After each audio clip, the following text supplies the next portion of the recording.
Selamat pagi anak-anakku yang hebat, yang luar biasa. Mari kita awali pertemuan hari ini dengan berdoa membaca basmalah bersama-sama. Pada kesempatan hari ini kita akan belajar tentang lanjutan materi kemarin yang sudah terpampang di slide, yaitu peran pelaku ekonomi dalam perekonomian. Ada dua tujuan pembelajaran. Jadi setelah kamu mempelajari materi ini, diharapkan yang pertama, kamu bisa memahami, mengerti apa itu pelaku ekonomi. Yang kedua, kamu bisa mengidentifikasi peran pelaku ekonomi. Ya, jadi camkan itu, kalau kamu sudah bisa memahami dua tujuan ini, nanti setelah kamu belajar berarti sudah paham tentang materi ini. Kamu perhatikan di slide beberapa gambar. Yang pertama misalnya ini gambar seorang produsen pupuk yang sedang mengemasi pupuknya yang hendak dijual.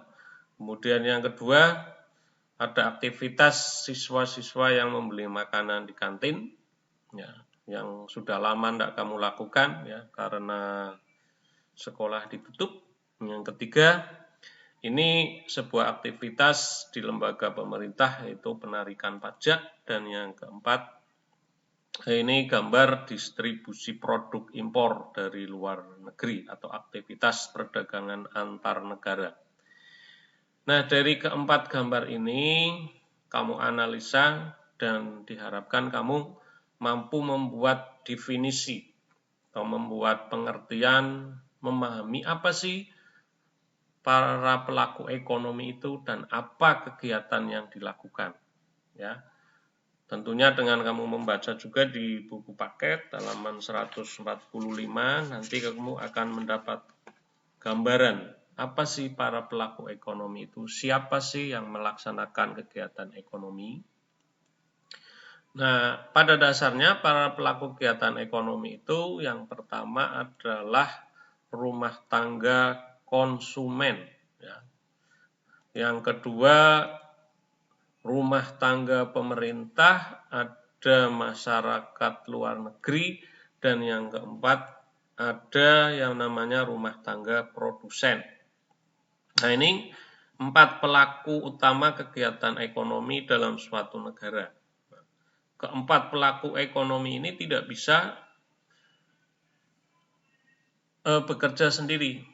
Keempat pelaku ekonomi ini harus saling keterkaitan, saling bekerja sama, sehingga kegiatan perekonomian di suatu negara itu bisa berjalan dengan baik.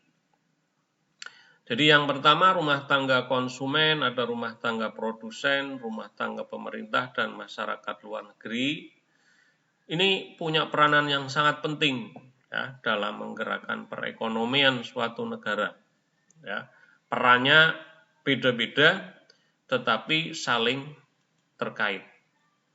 Nah, ini kamu lihat di slide secara sepintas ya, kamu bisa nanti lebih dalami lagi dengan membaca sumber yang lain. Misalnya yang pertama, peran pelaku ekonomi rumah tangga. Nah, pelaku rumah tangga ini perannya adalah melakukan kegiatan konsumsi terhadap barang dan jasa yang dihasilkan oleh produsen, ya. Tetapi tidak hanya di kegiatan konsumsi, rumah tangga juga punya peran dalam rantai perekonomian itu sebagai pemasok faktor modal tenaga kerja. Ini nanti kamu lebih pahami di buku paket ya.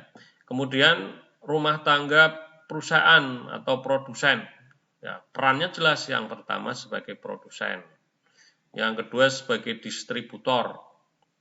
Ya, distributor itu yang menghantar barang yang sudah diproduksi sehingga sampai kepada konsumen. Nah, bagaimana perjalanan distribusi ini sudah kamu pelajari di kelas 7 ya. Yang ketiga, bahwa produsen itu juga sebagai agen pembangunan. Jadi pihak yang melakukan pembangunan. Tanpa sebuah perusahaan, tanpa produksi, maka perekonomian suatu negara itu akan mandek. Kemudian yang ketiga, pemerintah. Nih, Pemerintah ini berperan sangat besar dalam satu perekonomian negara. Ya, pemerintah itu berfungsi sebagai pengatur perekonomian, pengontrol, penguasa, bahkan sebagai investor. Ya, investor itu pihak yang menyediakan modal dalam sebuah produksi, ya, yang menyediakan modalnya. Tanpa ada modal, tanpa ada investor, sebuah perusahaan atau produsen juga tidak bisa memproduksi barang.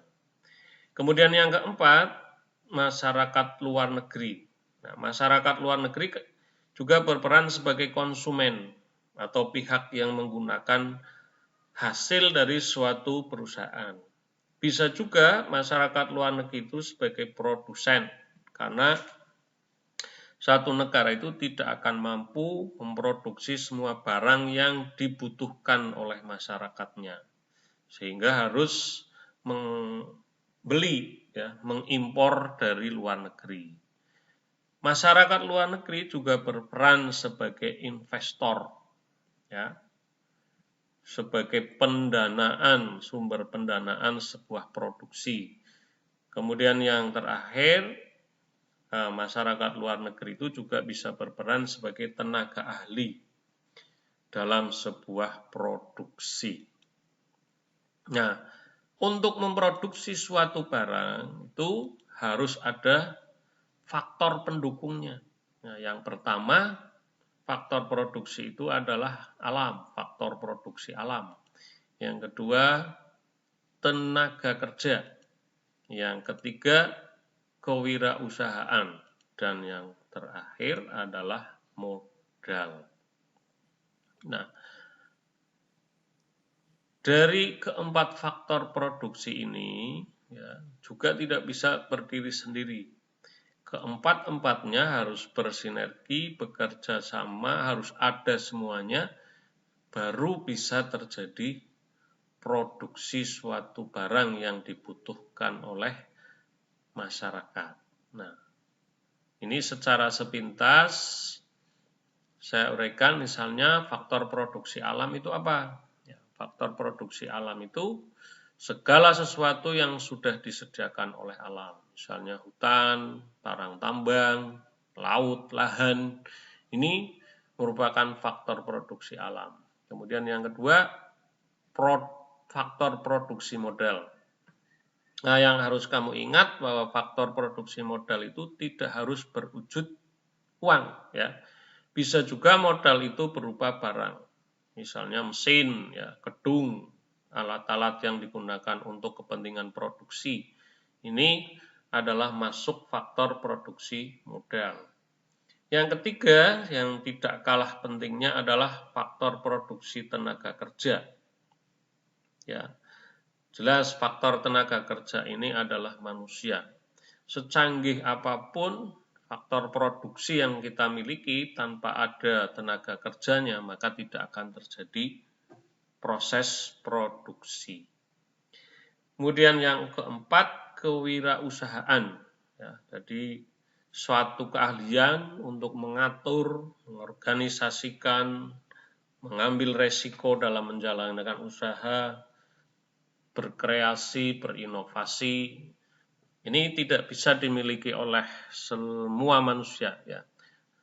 Ada orang-orang tertentu yang mampu menjadi seorang wirausahawan, ya.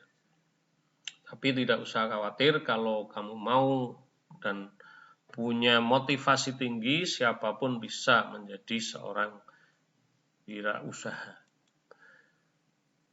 Nah, kemudian yang terakhir pada pertemuan hari ini, coba kamu amati gambar yang ada di slide, kemudian kamu buat analisanya dengan membaca di buku paket, bagaimana hubungan dua pelaku perekonomian, yaitu rumah tangga konsumen dan rumah tangga produsen, ya, berdasarkan gambar atau bagan yang sudah disediakan ini. apa peran rumah tangga produsen, apa peran rumah tangga konsumen, dan bagaimana hubungan antar keduanya. Coba kamu analisa dan kamu tulis hasilnya di dalam buku tulis masing-masing. Dan yang terakhir, sebagai aktivitas kamu setelah mempelajari peran pelaku ekonomi, ada 2 hal yang harus kamu kerjakan di buku tulis masing-masing. Yang pertama, menguraikan peran dari keempat pelaku ekonomi, dan yang kedua, menganalisa hubungan 2 pelaku ekonomi, yaitu rumah tangga konsumen dan produsen. Terima kasih atas perhatiannya. Untuk uraian materinya saya tutup sampai di sini, dan selanjutnya silahkan beraktivitas untuk mendalami materi ini. Terima kasih. Assalamualaikum warahmatullahi wabarakatuh.